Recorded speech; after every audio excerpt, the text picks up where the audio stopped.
Olá, nono ano, tudo tranquilo? Aqui professor Anderson Marques. Vamos dar sequência nas nossas videoaulas. Agora entrando já na apostila 2, tá? Com o tema o continente europeu, aspectos físicos e suas divisões. Pessoal, a Europa é um continente que está em evidência desde muito tempo atrás. Os primeiros mapas mundi, por exemplo, quando foram confeccionados com uma visão eurocentrista, ou seja, colocando a Europa no centro e no hemisfério norte do mundo para dar enfoque, para dar destaque. E a gente vai entender um pouquinho mais sobre esse continente, que tem muito a ver com a nossa vida aqui, né? Uma vez que foram os portugueses que colonizaram o Brasil, a gente fala o idioma deles, tem costume deles, enfim. Vamos entender mais um pouquinho sobre a Europa. Para a gente compreender a Europa, do ponto de vista físico principalmente, nós temos que entender alguns conceitos. E aí eu peço a atenção de vocês para que vocês passem a dominar esses conceitos, porque vão precisar deles daqui para frente.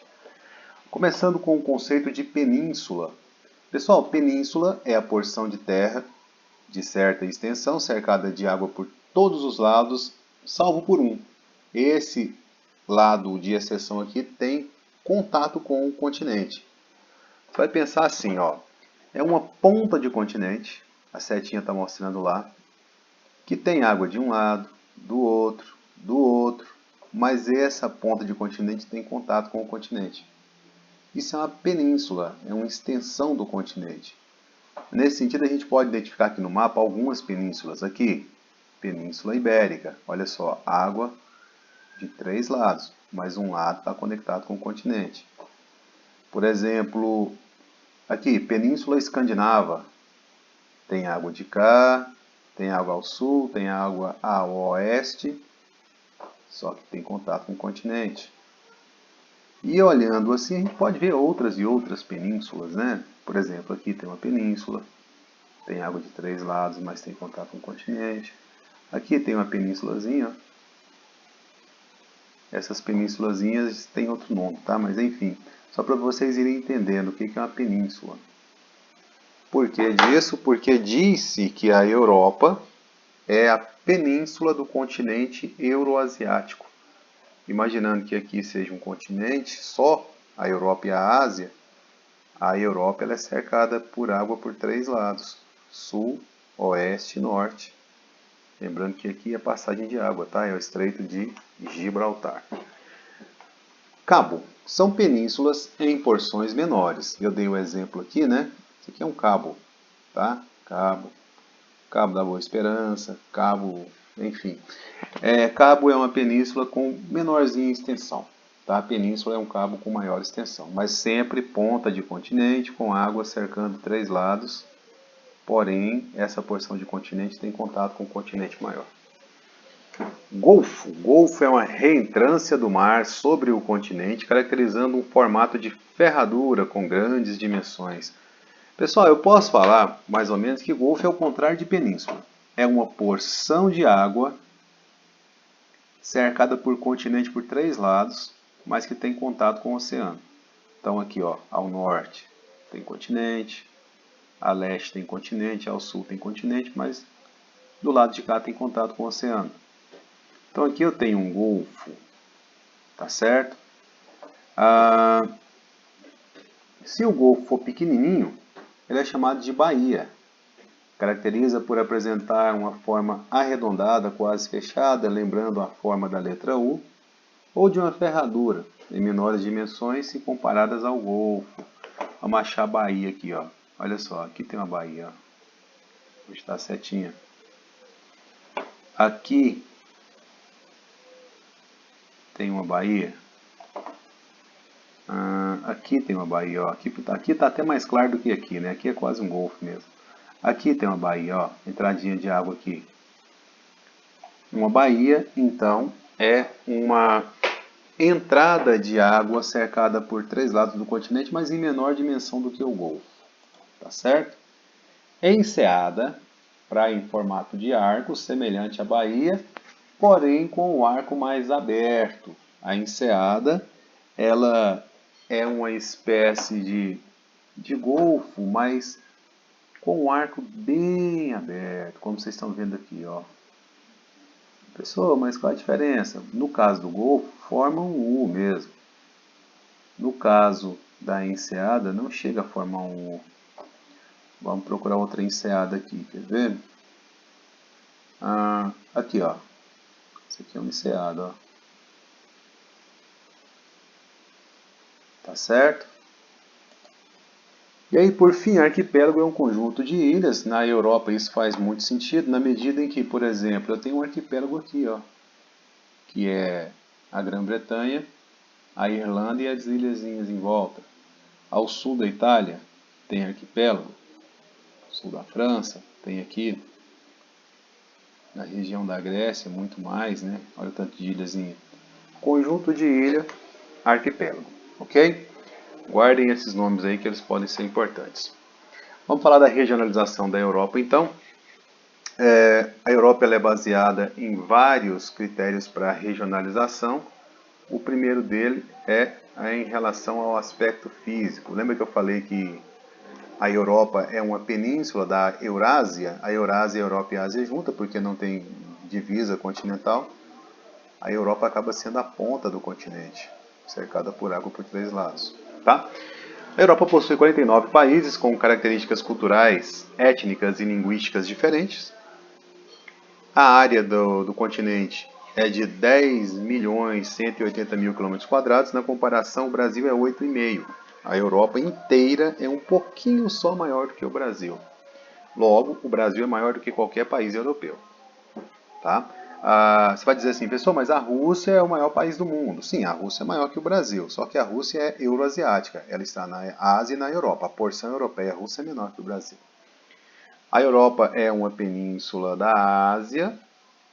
As diferenças culturais são utilizadas para a definição dos limites do continente, entre os continentes, Europa e Ásia, perdão, 3 países.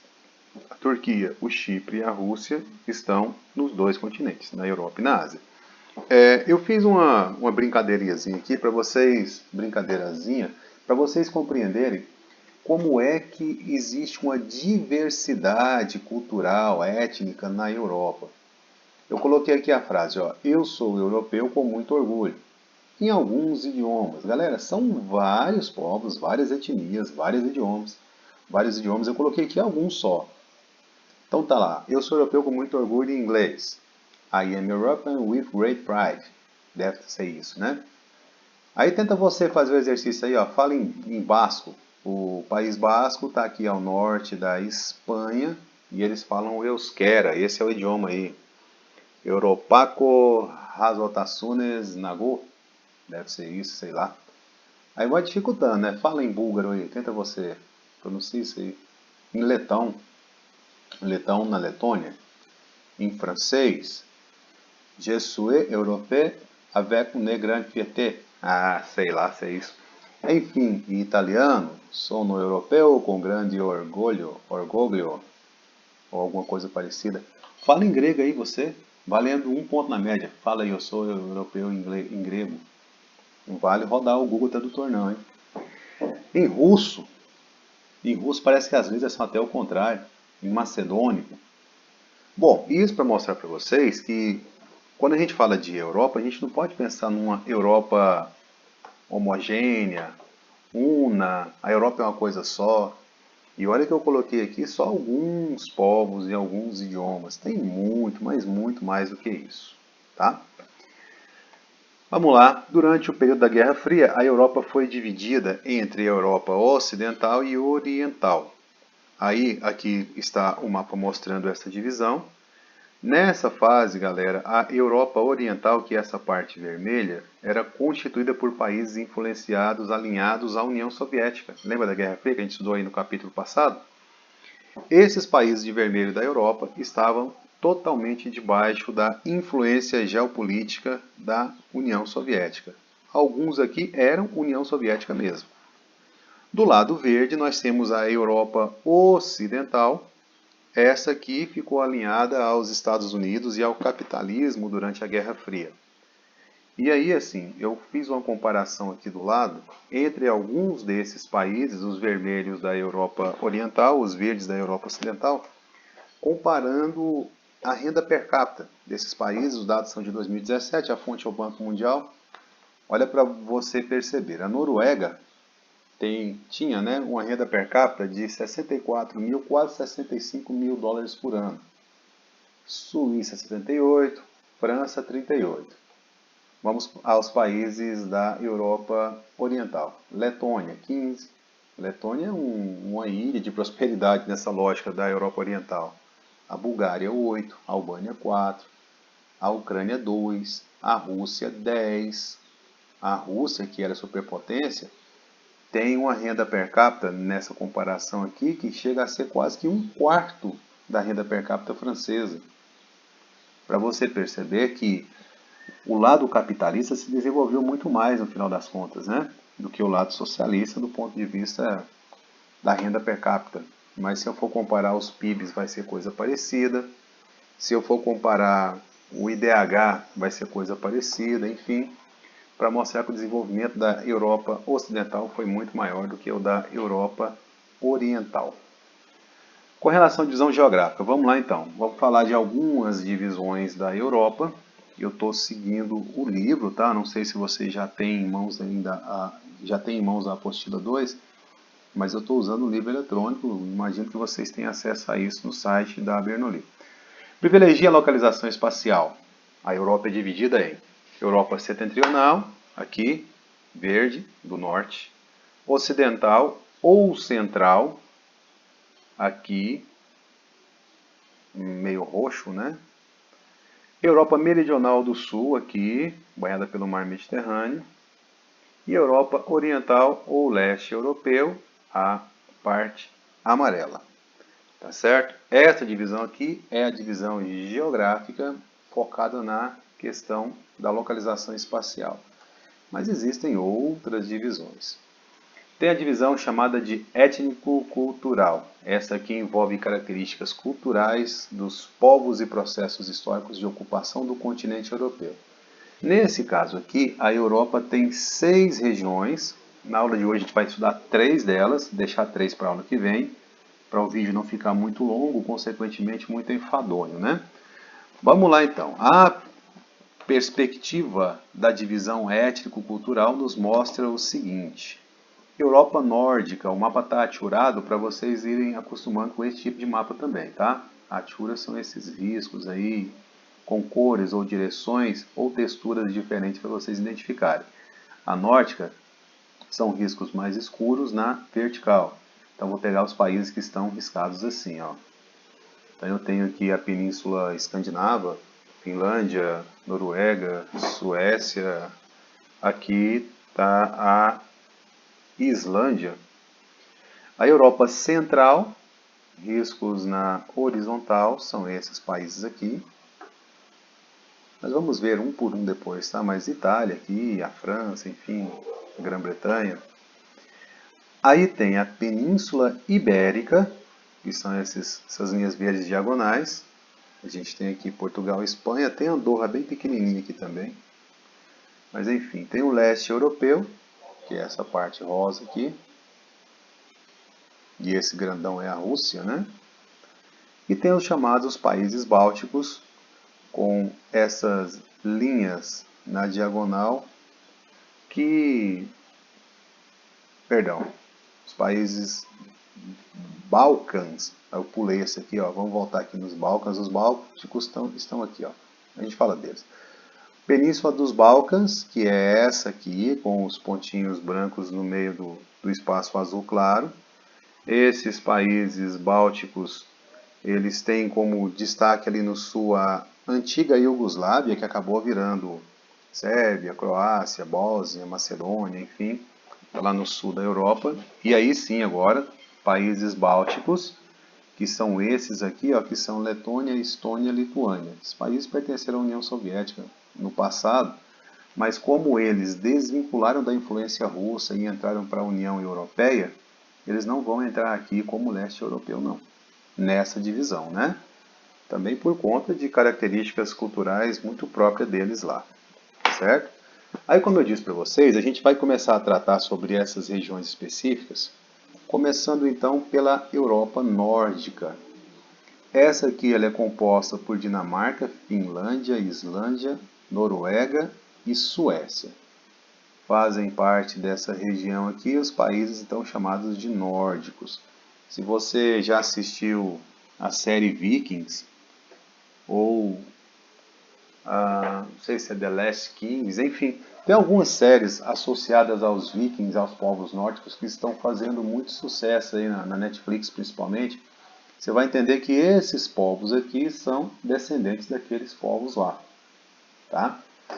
A cultura nórdica, inclusive, ela é interessante porque tem a religião nórdica e por mais que pareça que isso não seja sério, tem adorador lá de Odin, do Thor, essa coisa toda, tá? Situada no extremo norte da Europa, tá aqui no mapa, ó. Característica: alto padrão de vida, alto padrão social e econômico, economias estáveis, IDH elevado, renda per capita considerável.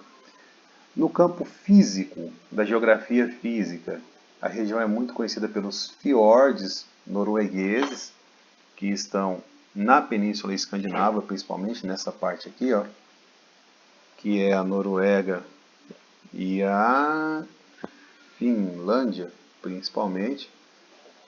A Noruega e a Suécia, perdão, principalmente. A Finlândia está para cá, né? Então ela não faz parte da península. Na ilha da Islândia existem grandes vulcões. Ali eu tenho divisa de placas tectônicas. E aí nesse contexto eu tenho perspectiva do magma sair e extravasar. Enfim, onde tem vulcão, galera, basicamente tem cadeia de montanha também, tá? Aqui eu tenho a imagem de um fiord. Fiord é mais ou menos um vale inundado por água, cercado por elevações, por montanhas. O termo fiord está associado a águas seguras, enfim, vem do mar. Quando chega nesses canais aqui no meio dessas montanhas, muitas vezes formado por água do mar mesmo, ou por derretimento de geleira que desce aqui e formam rios que têm contato com o mar, enfim.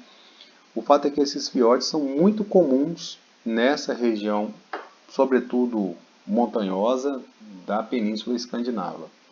Tem aqui vulcão. Esse vulcão aqui, galera, é na Islândia, nas proximidades de Reykjavik. Eu tenho aqui o Sol da Meia-Noite. Eu coloquei isso aqui, ó. Outro fato interessante na Europa Nórdica é o acontecimento do Sol da Meia-Noite no verão e da Aurora Boreal no inverno. Aqui está a Aurora Boreal. Como é que eu vou explicar o Sol da Meia-Noite, pessoal? Como a Europa Nórdica está basicamente dentro do Polo Norte, grande parte desse território está dentro do Polo Norte, a inclinação da Terra ali na época do verão, ela é voltada para o Sol. De modo que a Terra gira, gira, gira, mas mantendo essa inclinação, o Sol nunca vai se pôr. Então tem Sol o dia inteiro. Quando dá meia-noite, esse Sol está próximo do horizonte, ele não vai subir muito aqui. A tendência dele é ficar fazendo isso aqui, ó. Ele não sobe muito, mas ele sobe um pouquinho aqui, próximo do horizonte. Na hora de se pôr, ele não se põe. Ele fica aqui e sobe de novo. Então isso é muito interessante. Acontece também na Antártida, tá? Na época do verão da Antártida. E a aurora boreal é um fenômeno muito bonito, de luminescências aparecendo no céu em forma de feixes, né? Enfim, um dia eu quero ir lá, vou tirar uma foto e vou postar no Orkut para vocês verem. Ok? Combinado? A segunda parte da Europa é a Europa Central, é a região mais importante da Europa porque possui países como Alemanha, Reino Unido, França, Itália. E aí outros países, Bélgica, Irlanda, Áustria, Holanda, Luxemburgo, Liechtenstein. Sabia que existe Liechtenstein? Quem nasce em Liechtenstein é o quê? É neném, depois cresce e fica adulto, né?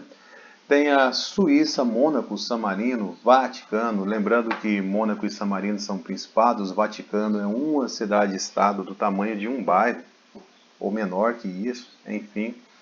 Essa região, ela possui esses quatro primeiros países que eu citei, Alemanha, Reino Unido, França e Itália, E esses países são muito influentes no mundo, participam do G7, que é o grupo dos 7 países mais ricos do mundo, na ocasião da fundação do grupo, lá na década de 70. Na realidade, hoje tem país mais rico aí, mas enfim, esses estão entre os mais, né? Não quer dizer que eles são os mais, a gente sabe que o país mais rico do mundo hoje são os Estados Unidos e a China é a segunda economia mais poderosa do mundo. Mas esses países são influentes e importantes. Agrupa países ricos e influentes no continente e no mundo. Um exemplo disso é a Inglaterra, né? A Inglaterra fala inglês e o inglês ele é falado em vários lugares do mundo e muita gente vai pensar assim, ó, isso acontece porque os Estados Unidos são o país mais importante. Não, galera. Na realidade, o inglês ele é falado no mundo inteiro por conta das colonizações que a Inglaterra impôs a muitos países do mundo, em basicamente todos os continentes. Basicamente não, em todos os continentes. Certo? A Inglaterra tem essa influência. No caso nosso aqui, a gente fala português. Adivinha por quê? Porque nós fomos colônias de Portugal. A Espanha colonizou quase todo o resto da América. Enfim, são países de fato muito importantes. Agrupa os países ricos e influentes. Os países dessa região possuem economias estáveis e bons níveis de vida. Do ponto de vista físico, galera, nós temos diferentes relevos, como extensas planícies e até montanhas. Olha para esse mapa aqui, à esquerda. Essa parte mais esverdeada são áreas baixas, com altitudes próximas a do nível do mar mesmo. Essas áreas mais marrons são áreas de altitudes elevadas, chegando a ter inclusive formação montanhosa. O ponto mais alto da Europa é o Mont Blanc, está aqui, ó, com 4.810 metros de altitude. Fica nessa região aqui dos Alpes, entre a França e a Itália. Enfim, e aí eu enfatizei aqui a Torre Eiffel, o Coliseu, para mostrar para vocês também que é muito importante do ponto de vista turístico. Ok? Partindo então para a última região que a gente vai analisar hoje, vamos falar da Península Ibérica. A Península Ibérica ela é formada por Portugal, Espanha e Andorra. Ok? Andorra tem importância histórica, mas quando eu vou pensar em importância mesmo nessa península é Portugal e Espanha. Por quê? Porque foram grandes potências coloniais. Já comentei, Portugal colonizou o Brasil, a Espanha quase todo o resto da América Latina. Participam da União Europeia desde a fundação, viu? São grandes produtores agrícolas na Europa porque o clima deles favorece isso. Eles possuem um clima mediterrâneo, que é um clima mais quente do que o resto do continente. Na realidade, faz muito calor no verão dessa região. São grandes os atrativos turísticos da região, praias mediterrâneas por conta do calor, questões históricas, muitos castelos, história associada à época das grandes navegações.